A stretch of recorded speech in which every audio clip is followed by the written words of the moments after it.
perhatian dan tetap semangat untuk belajar.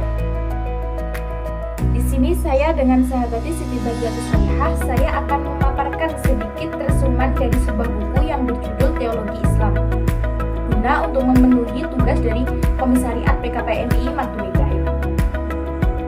Sejarah timbulnya persoalan-persoalan teologi dalam Islam.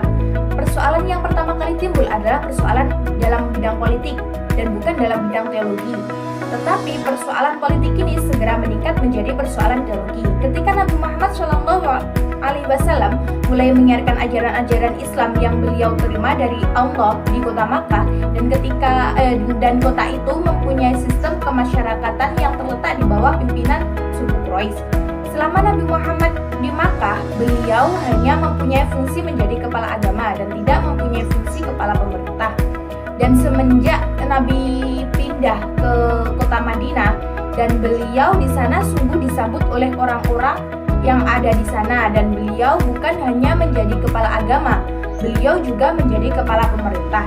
Beliau yang mendirikan kekuasaan politik yang dipatuhi di kota ini. Sebelumnya di kota Madinah tidak ada kekuasaan politik.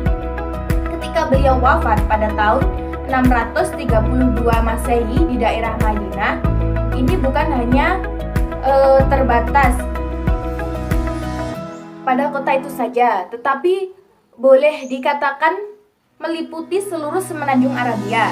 Jadi tidak mengherankan ketika beliau wafat dan masyarakat Madinah mencari pengganti beliau untuk menjadi kepala pemerintah atau menjadi khilafah.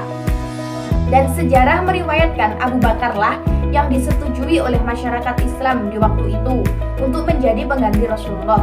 Kemudian Abu Bakar digantikan oleh Umar bin Khattab, lalu beliau digantikan lagi oleh Utsman bin Affan, dan setelah Utsman bin Affan wafat, Ali pun yang menggantikan beliau menjadi khalifah yang keempat.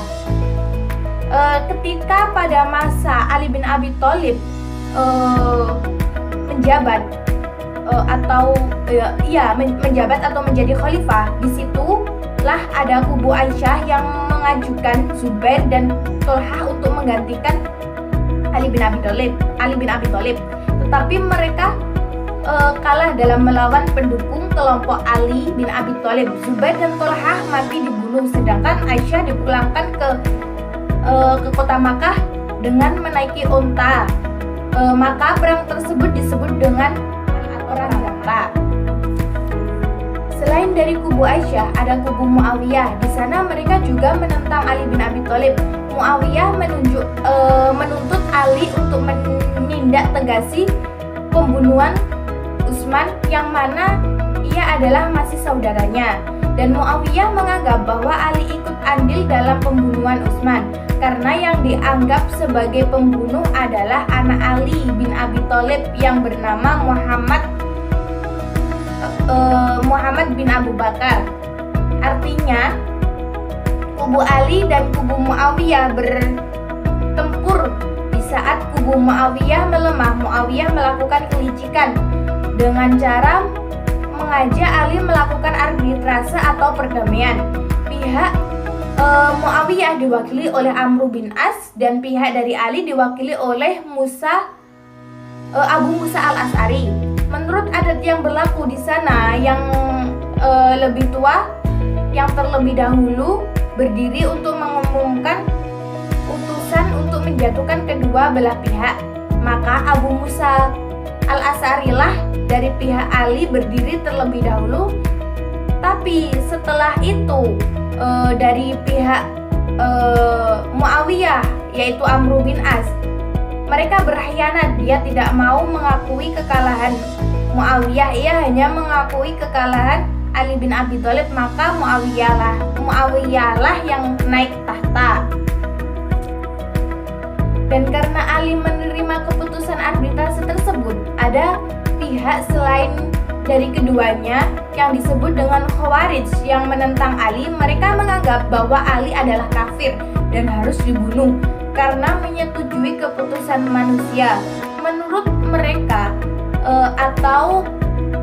menurut pemikiran mereka, hanya keputusan Allah lah yang bisa diterima. Di samping mempermasalahkan kafir kafir karena tidak mengikuti hukum Allah, ada juga kafir yang disebabkan oleh dosa besar.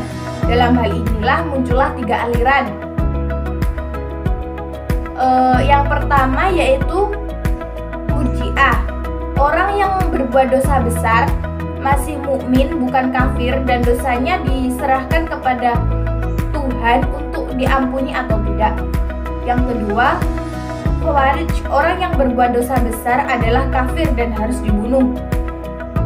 3. Mu'tazilah. Orang yang berdosa besar tidak mukmin dan tidak kafir, tapi berada di tengah-tengah yang disebut dengan al-manzilah baina manzilatain. Timbullah 2 aliran dalam teologi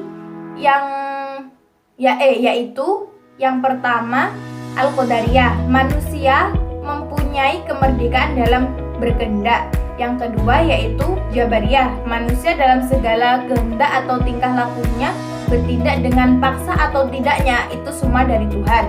Kaum Mu'tazilah berkiblat pada rasio yang mempunyai kedudukan tinggi dalam budaya Yunani klasik, otomatis mereka lebih condong atau cenderung pada aliran Qadariyah. Cukup sekian dan terima kasih.